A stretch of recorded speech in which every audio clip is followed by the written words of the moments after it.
Maintenant de prendre le micro pour donner à quelqu'un. Pose une question avec ta.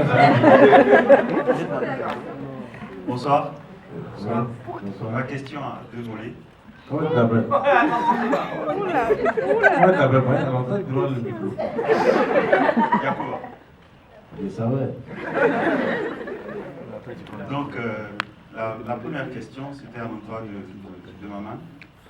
Tout le monde a apporté des commentaires positifs sur le film. Mais je voudrais savoir, toi, en tant que la personne qui a réalisé le film, est-ce que tu aurais des critiques qui vont faire avancer le film dans une autre dimension quand il y aura la version de Bienvenue au Gondama 2, Bienvenue au Gondama 3?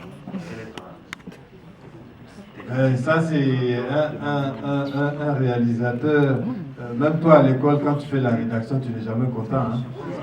Tu vois, donc on n'est jamais content, surtout qu'il faut faire 1h40. Tu vois, on veut faire long, mais il faut aller à l'essentiel, il faut couper, donc on est toujours frustré de couper certains extraits. Et pour la suite, j'ai déjà commencé à écrire la suite qui va se passer à Paris. Ça va s'appeler Bienvenue à Paris, et c'est les deux là qui viennent à Paris parce que... Alors,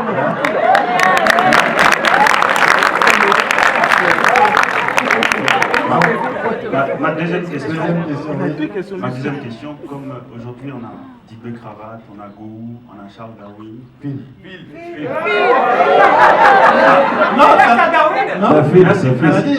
Ça prouve qu'il a été à l'école, il connaît Charles Darwin. Et on a des acteurs qui ont un fort pouvoir comique. On a d'autres jeunes aussi qui ont peut-être envie de sortir dans ce genre de film. Est-ce que vous prévoyez de faire un casting assez plus profond, donner la chance à d'autres jeunes générations qui voudraient s'exprimer? Oui, c'est ce qu'on fait en Afrique. Moi, depuis 5 ans, vous ne me voyez plus trop en France. En fait, j'étais parti à Abidjan, j'ai monté une boîte de production avec ces deux malhonnêtes que vous voyez là. Et depuis 5 ans, on fait un travail de fond, on organise des festivals, on en a fait à Kinshasa, à Lubumbashi, à Abidjan. Et donc, on fait ce qu'on appelle le Parlement du Rire, Abidjan, capitale du rire, où on cherche des humoristes dans toute l'Afrique. Et là, il y a des comédiens que vous ne connaissiez pas dans ce film. Et il y en a plein d'autres, des dizaines, des vingtaines, qui n'ont pas la chance de passer. Et même ici, en France, il y en a. Phil Darwin, on a commencé ensemble, on a fait les scènes ouvertes dans notre carrière. Phil Darwin en one-man show, c'est l'un des meilleurs sur la place. Et Phil Darwin est du Congo au Brazzaville, on te réclame, Phil, à Brazza. Et Phil, c'est un exemple pour tous les Congolais de Brazza et autres qui sont là-bas, qui restent. Et il y a plein de jeunes de talent. Donc d'ailleurs, Phil, tu n'as pas beaucoup parlé, il faut que tu parles. Ouais, c'est vrai.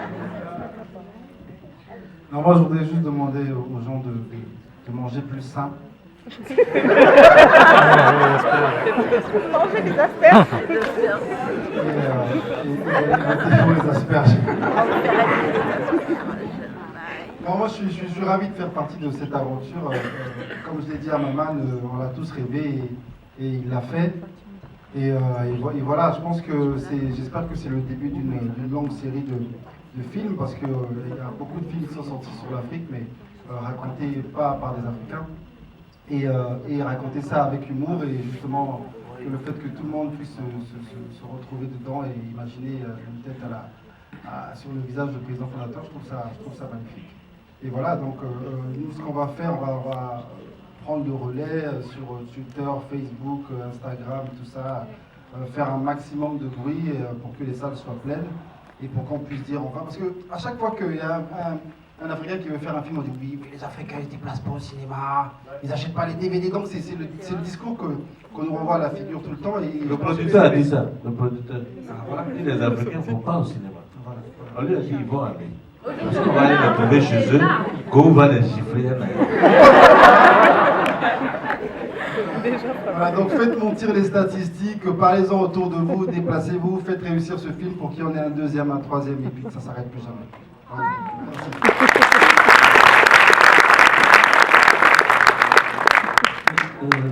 Bonjour à vous tous, donc encore bravo pour ce super film. Alors je suis africain et une fois de plus avec ce film, je ne sais pas exactement d'où, mais ma question, donc j'ai deux petites questions. La première, c'est de savoir où se trouve le palais présidentiel en Afrique, dans quel pays, sur quel territoire. Et la deuxième, c'est le choix spécifique du rôle de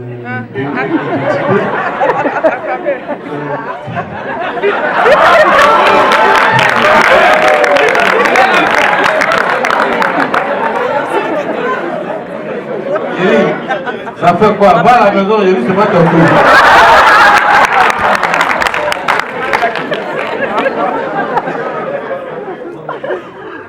Oui, il y a un monsieur qui parle, s'il vous plaît. Quand tu es venu à l'État, oui, pardon. Oui, donc la deuxième question, c'est par rapport au choix spécifique donc, du binôme Gowou et Digbe pour ce rôle-là. C'est la motivation, mais certes, il y a leur talent, mais c'est la motivation. Et juste une dernière question, c'est pour Gowou. C'est sa motivation là maintenant pour ce qu'il vient de faire. Est-ce que vous avez vu ce qui s'est passé tout à l'heure? Ça s'est passé dans le film, non? C'est comme ça, on est. Donc, commencez à les attacher. Clé arrive là. Voilà. Go for it, bro. Je ne sais pas si vous avez remarqué, personne n'a posé la question. Le rôle de Digbe et Go, ça résume à quoi? Et je vais expliquer un peu, même si ce n'est pas de façon éloquente comme Digbe l'a fait tout à l'heure, mais c'est deux mains, deux figures, deux têtes obscures du président fondateur. Ces deux gars-là, c'est eux qui agissent dans l'obscurité. Il s'agit de tuer, il s'agit de mettre en prison, il s'agit de bâillonner, il s'agit d'attraper, il s'agit de ligoter, il s'agit de faire vraiment les besognes les plus dangereux. C'est ça, non? Les plus sales. Voilà, du président fondateur. Parce que lui, il ne va pas descendre et puis faire les choses de ses propres mains. C'est nous les mains du président fondateur. Donc si tu viens au Gondwana et que tu ne t'entends pas avec nous, tu es foutu. C'est deux gars qui sont sortis de la masse faible et qui sont devenus très puissants avec le président fondateur. On ne peut rien leur faire. Donc quand ils arrivent, chacun se cherche. Quand ils arrivent quelque part, c'est que c'est dangereux. Donc on ne peut pas discuter avec eux, on ne peut pas rivaliser avec eux, on ne peut rien faire avec eux. C'est la puissance même du pays qui est là. Donc méfiez-vous là où vous êtes là. Remplissez les salles. Dites à ceux qui refusent d'aller dans les salles de cinéma, les plus réticents là, dites-leur, on les connaît, on sait où ils se cachent, on sait où il y a leur famille, on sait où leurs enfants vont à l'école. Donc s'ils ne vont pas voir le cinéma, le film, on va les attraper un à un, et comme je sais le faire, je vais les... Non, c'est important parce qu'il y a un proverbe gondwanais qui dit...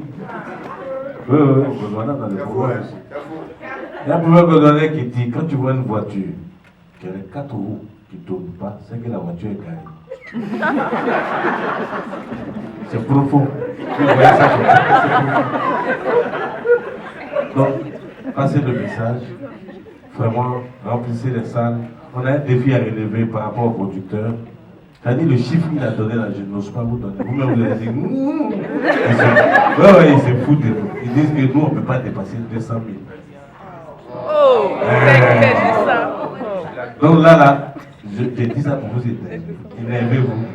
Utilisez tous les réseaux sociaux. Et puis, je compte surtout...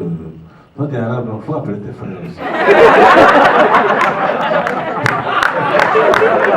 Arabe est devenu un jeu aujourd'hui. Voilà. Et notre dernière question, parce qu'on n'a pas fini ce qu'on a commencé. Mais quand est-ce que tu vas à Gagnoa? Qui a posé la question? Quand est-ce que quoi? Gagnoa, comment ça se passe? La carte de Gagnoa, ce sera le 8 décembre.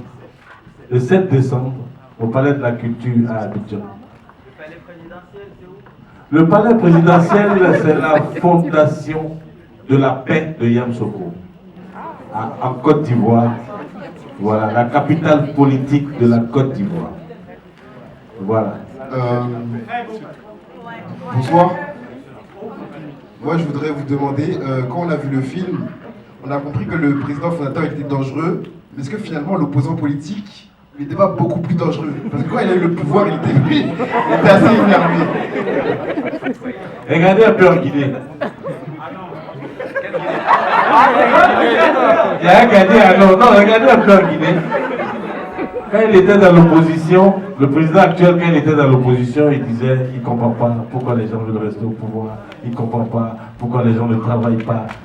Là, il a fait 2 mandats, il cherche un 3e mandat. Ça veut dire qu'on est opposant, mais dès qu'on arrive là, ça a été le cas de Ablaye Wade. Il était dans l'opposition, ses discours étaient parfaits. On a attrapé aussi.